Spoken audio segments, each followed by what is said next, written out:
In today's video, I'm going to explain in the simplest way possible what a call option is and show you how it can be used in practice. This is the first of 3 videos covering the basics of options. In the next episode, I will talk about put options, and in the third, I will cover how to sell both calls and puts. Before we dive in, make sure to check out optionwise.eu for more content like this.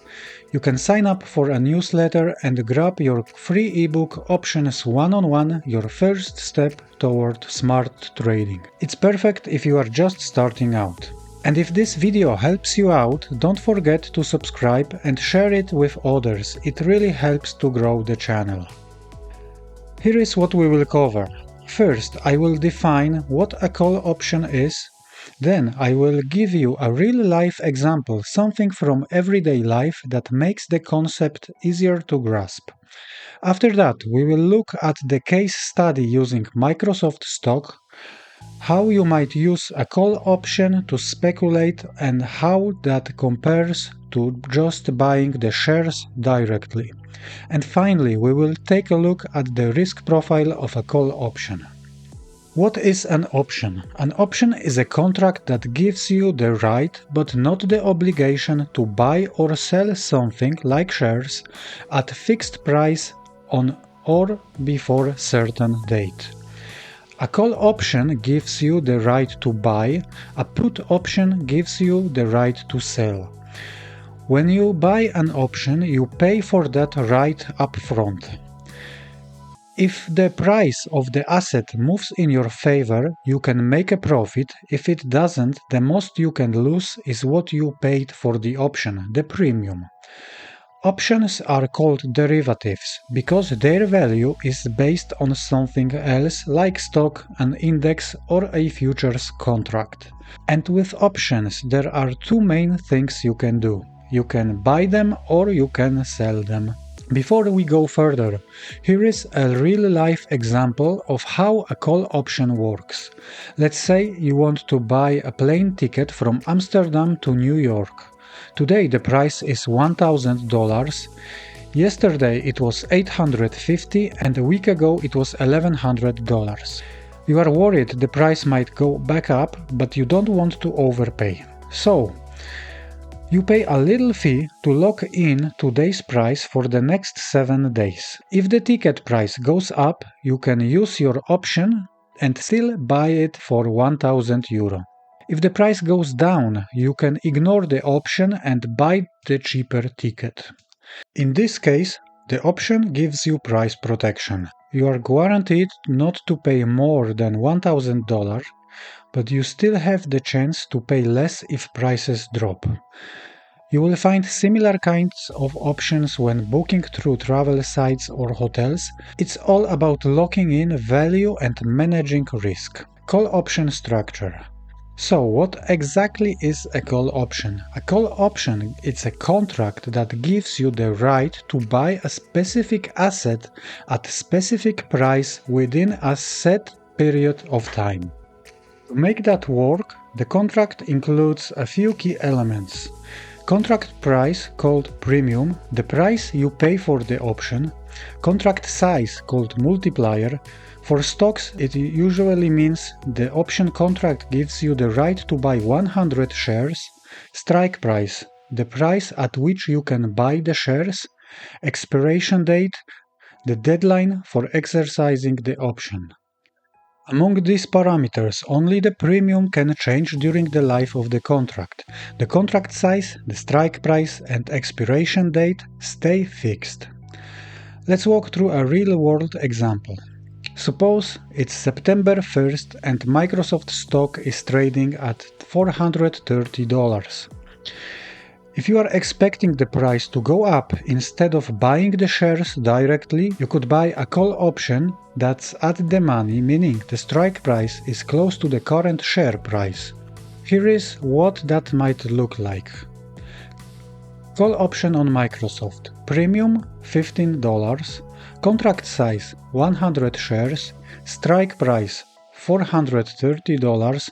Expiration date October 15. This option gives you the right to buy 100 shares of Microsoft at $430 at any time before October 15. To buy this option, you pay the premium, which is $15 per share. Since each option contract controls 100 shares, its multiplier is 100, the total cost is 15 times 100 equals $1,500. Now, let's say the stock price climbs to $480 by October 15. That means your option is now worth $50 per share, because you can buy shares at $430 and sell them at $480. Multiply that by 100 shares and you are looking at $5,000 gain.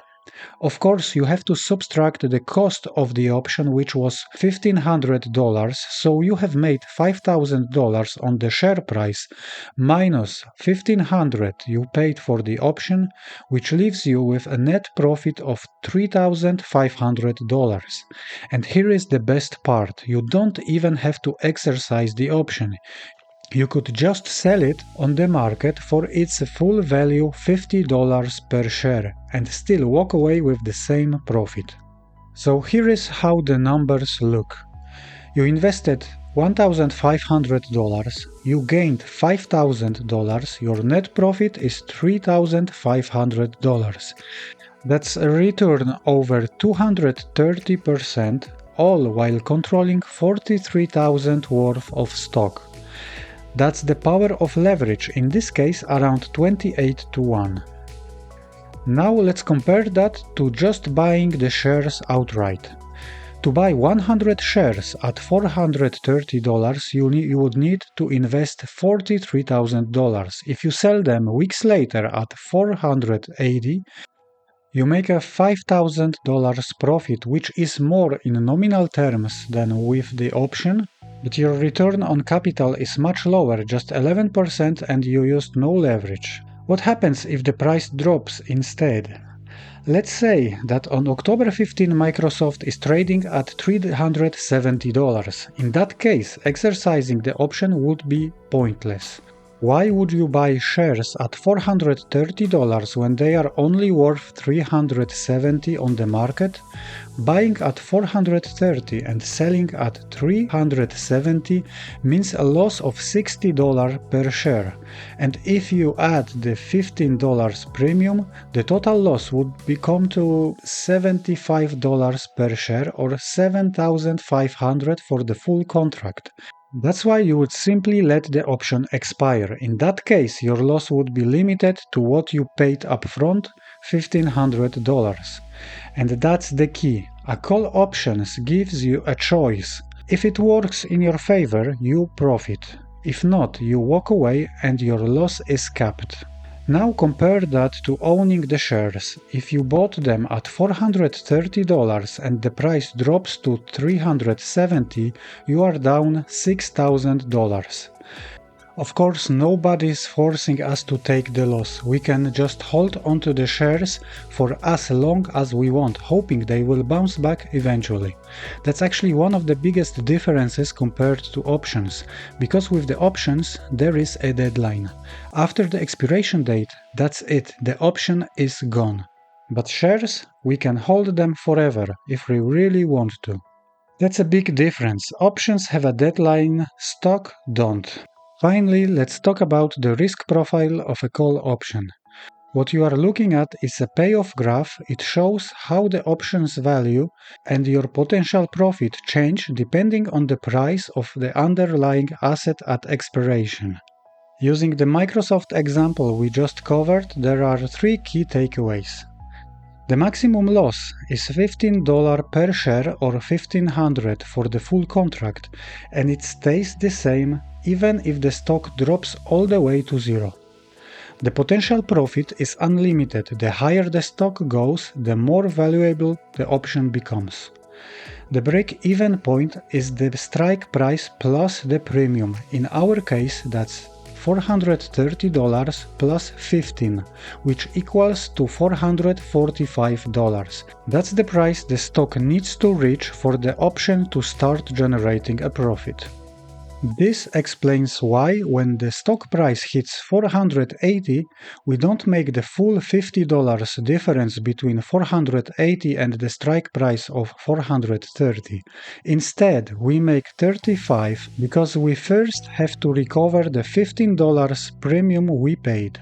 So to wrap things up, a call option gives the holder the right, but not the obligation, to buy an underlying asset at fixed price before a set date.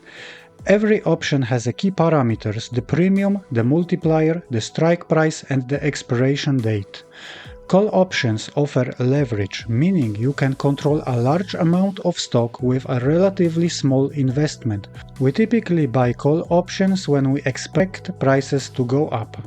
Their main advantages are built-in leverage and limited risk. You can't lose more than the premium you paid. On the other side, there are some drawbacks. You need to factor in the premium when calculating your profit. Options have an expiration date. Once it passes, the option becomes worthless. That's a key difference from owning the shares. Stock can be held indefinitely. Options, on the other hand, have a ticking clock. As I mentioned earlier, there are two things you can do with a call option. You can buy it or you can sell it. In this video, we focused on the buyer's perspective. But you can also take the other side of the trade, and that's what we will get into later. In the next episode, we will look at how a put option works using a similar real-life example. And in the final part of the series, we will dive into selling options, both calls and puts. Thanks for watching. If you enjoyed this video, hit like, click subscribe and share it with someone who might find it useful. And don't forget to visit optionwise.eu, sign up for the newsletter and download your free ebook Options 1-on-1. See you in the next episode.